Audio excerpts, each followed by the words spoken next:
자, 이제 하나님의 말씀 함께 보겠습니다. 오늘 우리에게 주시는 하나님의 말씀은 구약 느헤미야 7장 1절에서 7절까지입니다. 우리는 계속해서 구약 느헤미야서를 한 장 한 장씩 이렇게 보고 있습니다.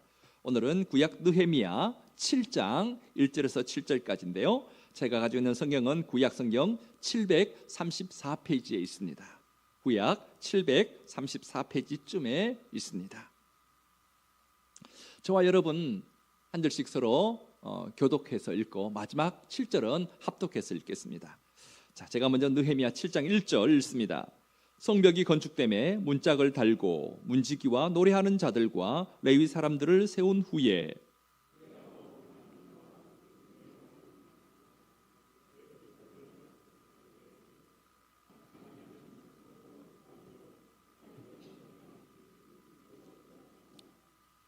내가 그들에게 이르기를 해가 높이 뜨기 전에는 예루살렘 성문을 열지 말고 아직 파수할 때에 곧 문을 닫고 빗장을 지르며 또 예루살렘 주민이 각각 자기가 지키는 곳에서 파수하되 자기 집 맞은편을 지키게 하라 하였노니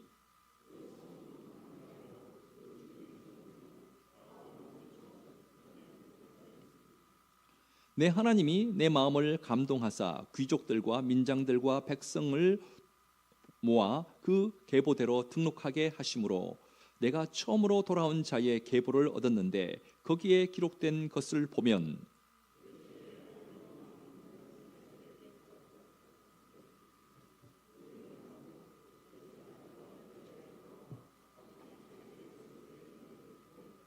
같이 읽습니다. 스룹바벨과 예수아와 느헤미야와 아사랴와 라마와 나하마니와 모르드게와 빌산과 미스베렛과 비그웨와 느훔과 바나와 함께 나온 이스라엘 백성의 명수가 이러하니라. 아멘. 이 자리에는 1970년대, 80년대를 살았던 분들이 많이 계시네요. 일부 예배 때는 젊은이들이 많아가지고 잘 모르더라고요. 여러분 70년대, 80년대 이제 프로 스포츠들이 있기 전에 우리나라 사람들이 가장 열광했던 스포츠가 뭔지 아십니까? 두 손으로 싸우는 건데 권투였습니다. 권투였습니다. 세계 챔피언이 되면 온 나라가 떠들썩했습니다. 뭐 서울에서 카프레이더 하는 것은 그냥 보통 일이었고요. 세계 챔피언이 되면 대통령이 있는 청와대에 초청받아서 특별히 격려를 받고 대통령은 또 금일봉을 하사하기도 하고 그랬습니다. 여러분, 권투 선수가 세계 챔피언이 되면 이제 모든 것이 끝납니까? 그러면 이제 운동 그만하고 마음껏 먹고 푹 쉬고 자도 됩니까? 아니죠. 그때부터가 시작입니다.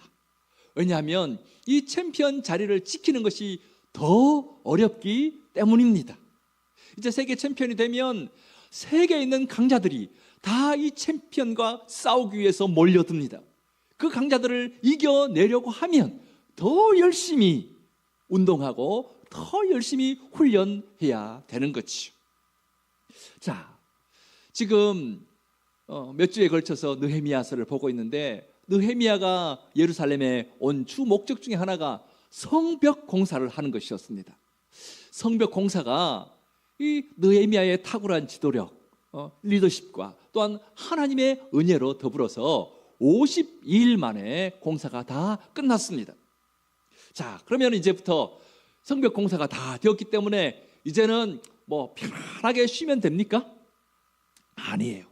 지금부터 성벽 공사가 완성되었기 때문에 이제 제대로 예루살렘 성을 잘 안전하게 지켜야 되는 임무가 느헤미야와 그리고 예루살렘에 사는 백성들에게 주어져 있습니다. 자, 그래서 느헤미야는요 가장 먼저 이 일을 합니다. 어떤 일일까? 우리 오늘 본문 말씀 1절에 보면 나옵니다. 1절 같이 읽겠습니다. 성벽이 건축됨에 문짝을 달고 문지기와 노래하는 자들과 레위 사람을 세운 후에, 자, 성벽이 다 완성되었고 성문을 튼튼하게 만들어서 달았습니다. 이제 완벽하게 성전 공사가 끝난 거죠. 그러자 이제는 느헤미야는 성문을 지킬 문지기를 세웁니다. 그리고요, 성전에서 하나님을 찬양할 찬양대를 세우고, 또한 성전에서 제사장을 도와 섬길 레위인들을 따로 세웁니다. 그런데 성전 문지기, 찬양대, 그리고 제사장을 이렇게 보좌에서 성전에 섬길 모든 일들은 주로 누가 하느냐? 레위 사람들이 했습니다. 레위인들이 맡은 임무였습니다. 그런데 이 중에서 사실 핵심은 문지기입니다. 느헤미야 당시 예루살렘 이 성의 문은 총 10개였습니다. 이 문을 잘 지켜야 예루살렘이 안전하게 그렇게 보호될 수 있습니다. 아무리 성벽이 다 완성되었다 해도 문이 활짝 열려 있으면 그건 적군들이 쳐들어오기 쉽지 않겠습니까? 그래서 성문을 잘 지키는 것이 참 중요했습니다. 그래서 구별된 레위 사람들을 이 성문 지기로 세운 거죠. 그런데 이 레위 사람들이 원래 해야 했던 주 업무는 성전에서 제사장을 도와서 성전에서 섬기는 그런 일들이었습니다. 그런데 레위 사람들의 수가 적어요. 그래서 성문을 지키는 성문지기 한 사람 한 사람을 다 레위 사람으로 세울 수 없었습니다. 그래서 일반 백성들 중에서 성문지기를 세우고, 그 성문지기를 관리하는 최종 책임자를 누구로 세우느냐? 바로 이 레위인을 세운 거죠. 그래서 이 레위 사람들은 성문, 예루살렘에 있는 10개의 성문을 지키던 그런 성문지기의 책임자로 다 이렇게 세웠습니다. 여러분, 성하면, 이 성벽하면 세계에서 가장 유명한 성이 있는데, 달에서도 보인다고 하는 만리나 되는 그 엄청난 성, 여러분 아십니까? 내잔데. 예, 어떻게 그렇게 잘 아십니까? 만리장성이죠. 만리장성. 이 만리장성은 정말 튼튼하게 세워졌습니다. 저도 한번 우리 청년들 데리고 중국에 단기 선교 가서 만리장성 한번 가봤거든요.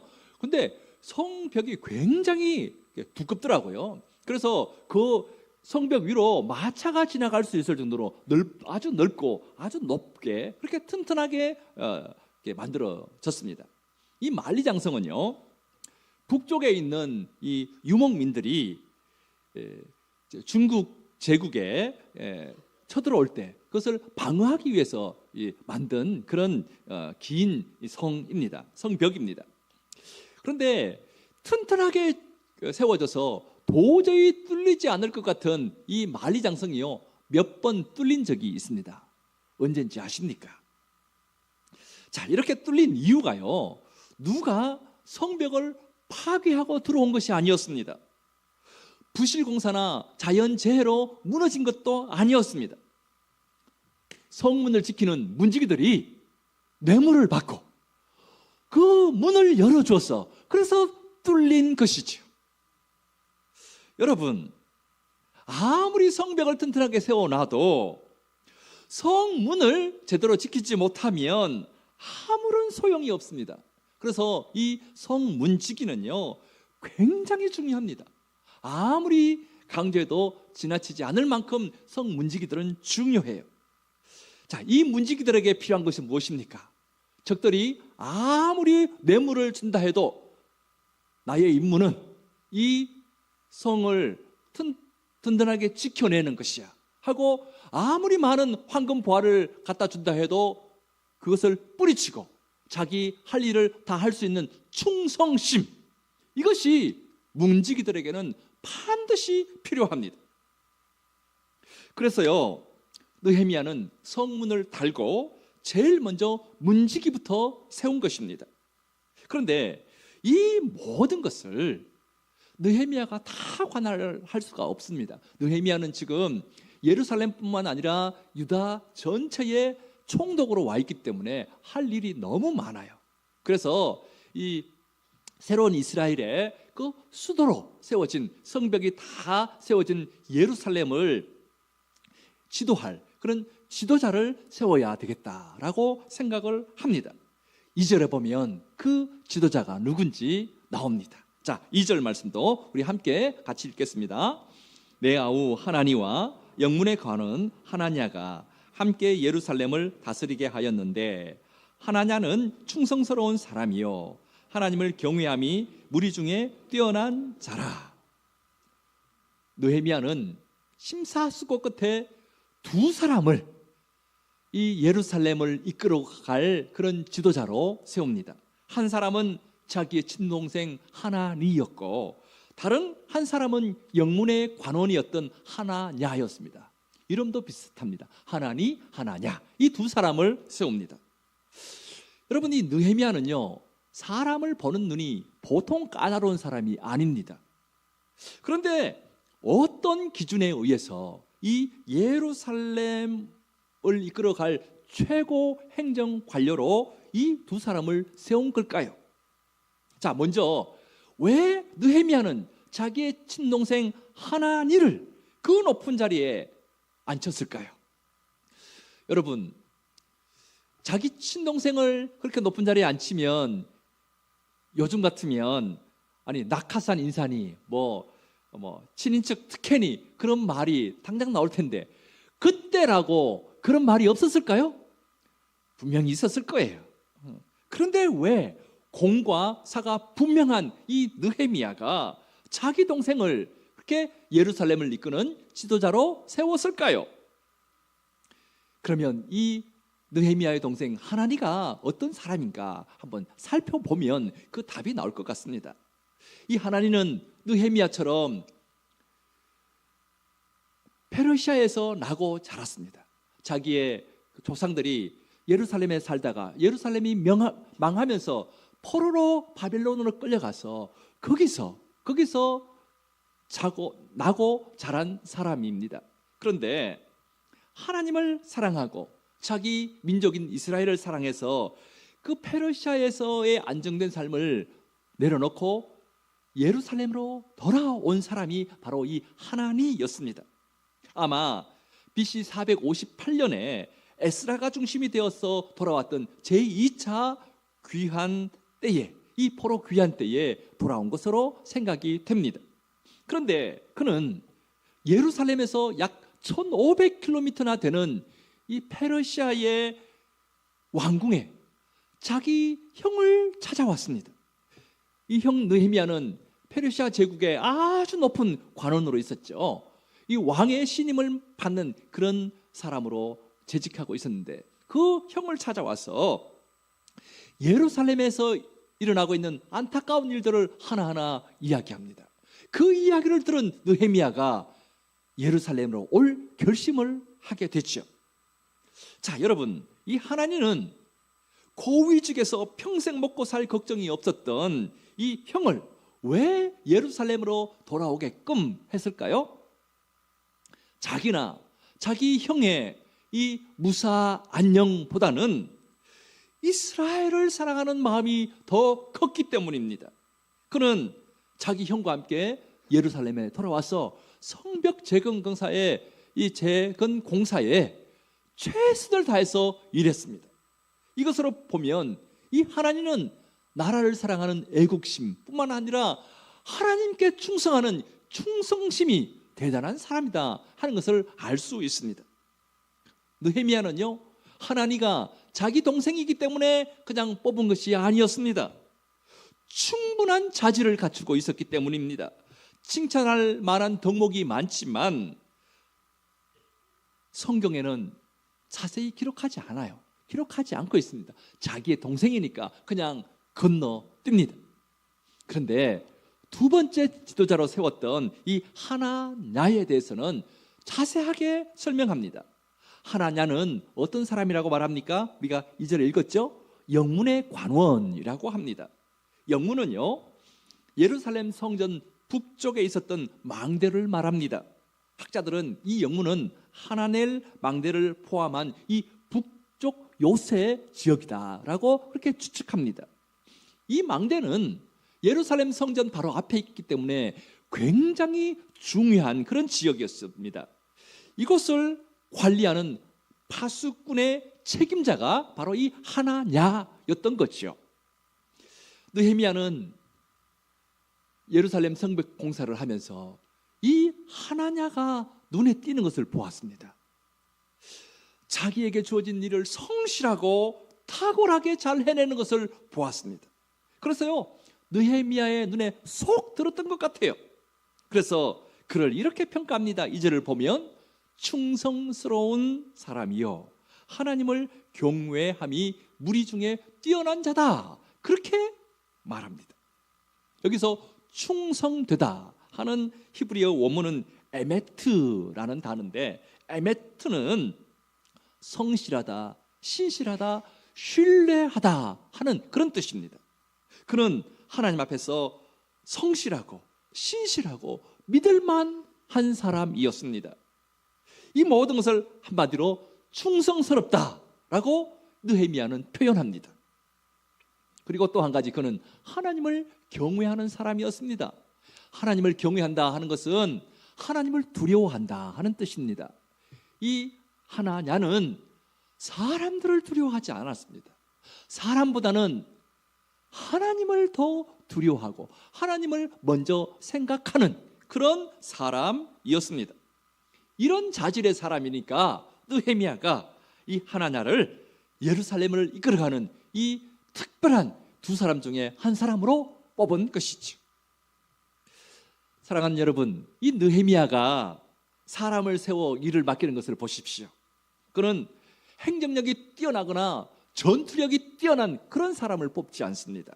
그는 신앙과 성품을 봅니다.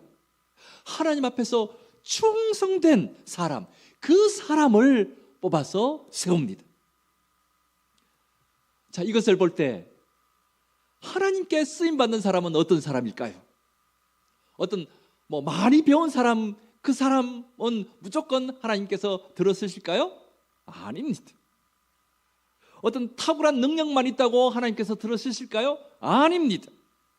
하나님을 두려워할 줄 아는 신앙이 있는 사람, 그리고 신실하고 진실한 성품의 사람, 이 모든 것을 합해서 한 단어로 말하면 충성스러운 사람, 그 사람을 하나님은 뽑아서 하나님의 귀한 일에 사용하십니다. 사랑하는 여러분, 이 자리에 있는 모든 분들이 하나님 앞에서 충성스러운 사람이 되어서 하나님께 쓰임받는 그런 복된 사람 되시기를 주님의 이름으로 축복합니다. 자, 이렇게 느헤미야는 문지기를 세우고 예루살렘을 이끌어갈 만한 지도자를 두 사람 세웁니다. 그렇지만 예루살렘 이 성에는 여전히 만만치 않은 그런 상황이었습니다. 왜 그런지 오늘 본문 4절에 그 예루살렘 성의 상황이 잘 나와 있습니다. 4절 말씀 우리 한 목소리로 같이 읽습니다. 그 성읍은 광대하고 그 주민은 적으며 가옥은 미처 건축하지 못하였음이니라.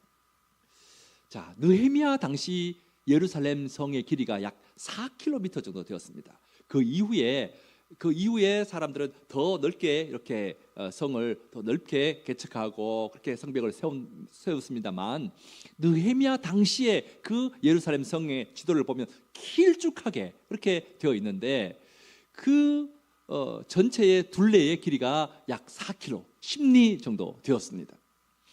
여러분, 이 느헤미야가 살았던 시대가 지금으로부터 약 2500년 전이니까 그 당시로는 이 정도면 꽤 큰 성입니다. 꽤 큰 성입니다. 그리고요, 이 예루살렘은 이스라엘의 수도입니다. 예루살렘 성전이 이 성벽 안에 있는 어느 한 곳에 있었습니다. 그러니까 이 예루살렘은 하나님의 성전을 품고 있는 그런 도시이자 수도입니다. 자, 그렇다면 사람들이 많이 살아야 할까요? 적게 살아도 될까요? 많이 살아야 됩니다. 그런데요, 오늘 우리가 함께 읽은 본문에 보면 그 주민은 적으며 라고 나옵니다. 학자들에 의하면 그 당시 예루살렘에 살았던 인구가 4,500명 정도 되었다라고 합니다. 여러분, 요즘은 한 아파트 단지에도 한 4,000명 정도 살죠. 근데 한 나라의 수도입니다. 성벽도 넓게 분포되어 있는데 4,500명밖에 살지 않았다 하는 거죠. 이렇게 살아서는요, 예루살렘 성을 제대로 지킬 수도 없습니다. 자, 그렇다면 왜 이렇게 적은 사람이 살고 있었을까?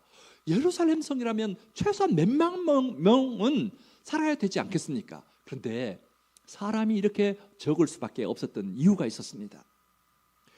BC 586년에 이 예루살렘 성은 바벨론 군사들에 의해서 함락이 되었습니다. 솔로몬이 세웠던 성전은 다 불타버렸습니다.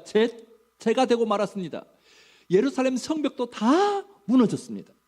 그리고 거기에 살던 사람들을, 대부분의 사람들은 다 포로로 끌려가거나 죽었습니다.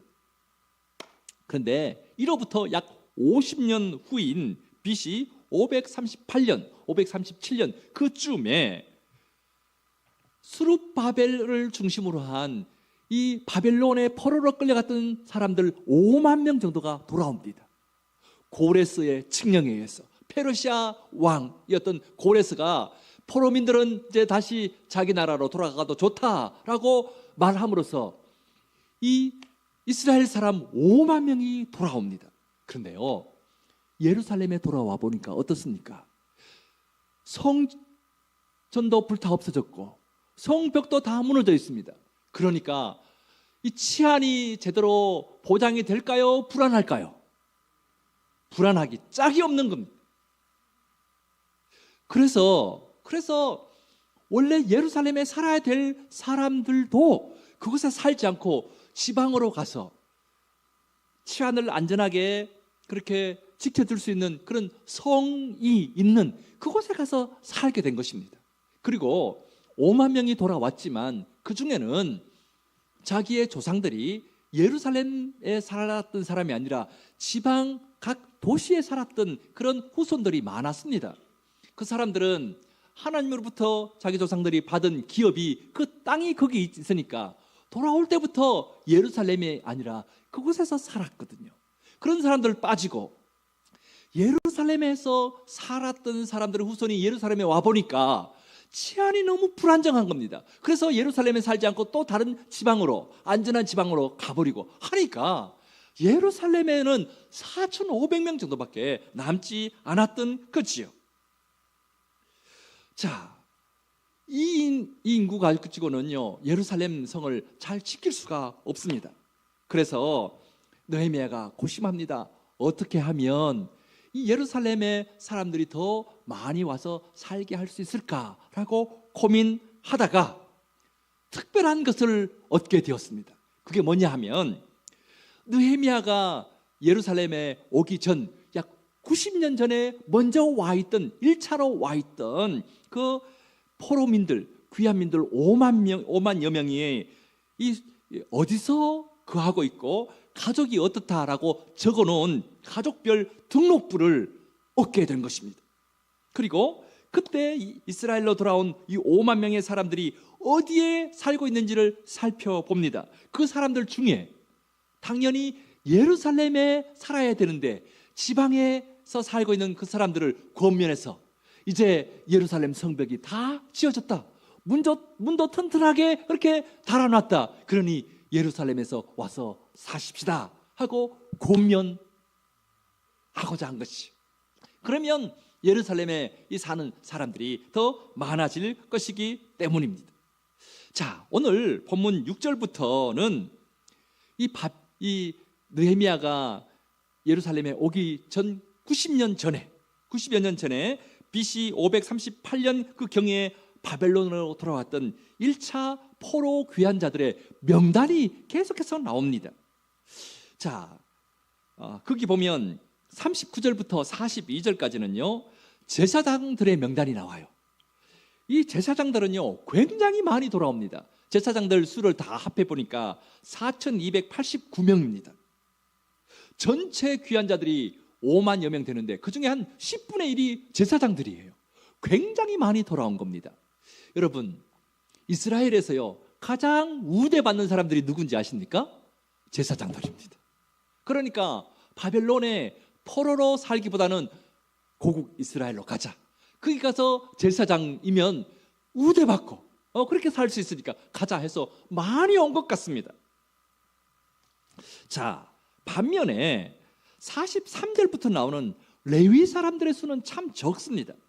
겨우 360명입니다. 제사장의 10분의 1도 안 됩니다. 레위 사람들은 어떤 일을 한다고 했습니까? 성전에서 제사장을 도와서 그 밑에서 허드렛 일을 해야 했거든요. 그러니까 이 레위 사람들은 거의 돌아오지 않은 거지. 그런데요, 특별한 사람들이 돌아옵니다. 그 특별한 사람들이 46절에 나와 있습니다. 우리 46절 한번 보십시다. 자, 어떠한 사람인지 46절 우리 한 목소리로 같이 읽겠습니다. 느디님 사람들은 시하 자손과 하수바 자손과 다비옷 자손과, 여기에 어떤 사람이 나옵니까? 느디님 사람들이 나옵니다. 이 사람들은요, 어떤 사람들이냐면 이스라엘과 다른 나라와 전쟁을 해서 전쟁 포로로 잡아온 노예들입니다. 그러니까 이방 족속의 사람들인데, 노예들인데, 이 사람들이 하는 일이 뭐냐면 성전에서 망일을 하는 사람들이었습니다.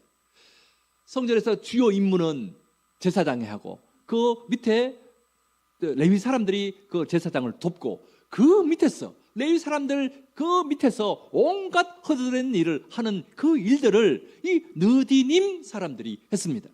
물을 길러오고, 그 옛날에는 제물들을, 짐승들을 태워서 제사 드렸지 않습니까? 거기에 쓸 나무들을 패고 그것을 가지고 오고 하는 가장 허드렛 일, 이런 일들을 하는 사람들이 바로 느디님 사람들이에요. 그런데 이 사람들이 바벨론에서 귀환한 거예요. 참 신기하지 않습니까? 이 사람들은 예루살렘에 와도 제사장들처럼 인정받지 못하는 사람들이에요. 이 사람들은 와도 성전에서 망일을 해야 되는 사람들이에요. 아무도 알아주지도 않아요. 그의 조상들이 이스라엘 사람도 아니에요. 이방인들이에요. 그렇지만 이 사람들이 돌아옵니다. 왜 돌아왔을까? 여호와 하나님을 섬기기 위해서 돌아온 거예요. 그 이후에는 다른 이유가 없어요. 이런 사람들을 하나님은 참으로 충성된 사람으로 여깁니다. 이들은 하나님의 일을 하기 위해서 바벨론에서 더 나은 삶을 포기하고 다시 예루살렘으로 돌아왔거든요. 이런 사람들에게 하나님은 감동하셔요. 그래서요, 이들이 이방민들의 후손임에도 불구하고 성경에 그들 가문의 지도자의 이름을 하나하나 다 기록해 놓았습니다. 그것도 46절부터 56절까지 그 긴 절에 진리의 말씀인 이 성경책에 느디님 사람들의 가문의 족장들, 지도자의 이름을 하나하나 다 기록해 놨다는 거지. 하나님이 얼마나 감동되셨으면 이 사람들의 이름을 하나하나 다 적어놨을까요? 이렇게 하나님은 충성스러운 사람을 귀하게 여기십니다. AD 79년이었습니다. 그러니까 예수님이 돌아가신 지 한 50년쯤 뒤의 일이었죠. 이탈리아 폼페이 근처에 있는 베스비우스 산이 화산 폭발을 했습니다. 용암이 막 흘러내렸습니다. 그런데 용암보다 더 무서운 것이 화산재였습니다. 그 근처에 있던 이 폼페이시가요, 화산재로 완전히 파묻혀 버렸습니다. 거기에 있던 사람들이 완전히 화산재에 의해서 생매장 당해버렸습니다. 그래서 아예 폼페이시가 아예 사라져버린 겁니다. 화산재에 묻혀가지고 사라져버린 거예요. 그로부터 1700년이 지난 1748년에 본격적으로 고고학자들이 화산재에 묻힌 이 폼페이시를 발굴하기 시작했습니다. 그런데 발굴자들의 가슴을 뭉클하게 했던 것이 하나 발굴되었습니다. 그것은 폼페이 성의 성문을 지키는 보초병이었습니다. 그는 그 도시의 성문 앞에 무기를 손에 들고 부동 자세를 한 채로 죽어 있었습니다. 화산재가 쏟아지는 거기에서도 그것을 피하지 않고 성문지기니까 성문을 지켜야 된다 하는 그 마음으로 무기를 들고 꼿꼿하게 서 있다가 화산재에 파묻혀 버린 거지. 런던에 가면 미술관에 이 군인을 모델로 해서 그 당시에 폼페이의 어지러운 모습을 그려놓은 유명한 그림이 하나 있습니다. 그런데 그 그림 밑에 이 그림의 제목이 적혀 있는데 그 제목이 뭐냐면 충성입니다. 충성입니다. 주위의 어떤 환경과 여건 속에서도 흔들리지 않고 자기가 맡은 일에 책임을 다하는 이 보초병 같은 사람이 바로 충성된 사람입니다. 사랑하는 여러분, 이제 말씀을 정리하면서 오늘 우리가 함께 읽은 느헤미야 7장 속에서도 충성된 사람들을 여럿 보았습니다. 성문을 지키는 문지기들에게 가장 중요한 덕목이 뭐라고 했습니까? 적군이 억만금을 준다고 회유해도 문을 열지 않고 자기 일에 최선을 다하는 뭐요? 충성. 충성이 필요했습니다. 느헤미야가 예루살렘을 이끄는 최고 관리자로 뽑은 하나니와 하나냐, 이 두 사람이 어떤 사람이었습니까? 두 사람 모두 충성스러운 사람이었습니다. 느디님 사람들은 어떤 사람이었습니까? 이스라엘로 돌아와도 성전에서 가장 비천한 일을 해야 되는 사람임에도 불구하고 기꺼이 예루살렘으로 돌아왔습니다. 하나님을 향한 충성심 때문이었습니다. 자, 그렇다면 저와 여러분은 어떤 사람들입니까? 하나님 앞에서 저와 여러분은 어떤 사람입니까? 충성된 사람입니까? 교회에 충성된 일꾼입니까? 충성된 사람은 이렇게 오늘 본문에서 본 것처럼 하나님께 쓰임 받습니다. 충성된 사람은 중요한 일을 맡길 수 있는 신실한 사람을 뜻하는 것이기 때문입니다. 사랑하는 여러분, 많이 배우지 못해도 괜찮습니다. 어떤 일을 탁월하게 잘 해내는 능력이 없어도 괜찮습니다. 하지만 하나님 앞에서 올곧게 어떤 바람이 불어도 나는 하나님을 향해서 이 신앙을 지키며 살겠노라 라고 마음에 다짐하는 충성심이 있는 사람, 그 사람이 하나님 앞에 인정받는 사람입니다. 그 사람을 하나님은 당신의 일에 사용하실 것입니다. 그러면 하나님이 쓰시는 사람이 됩니다.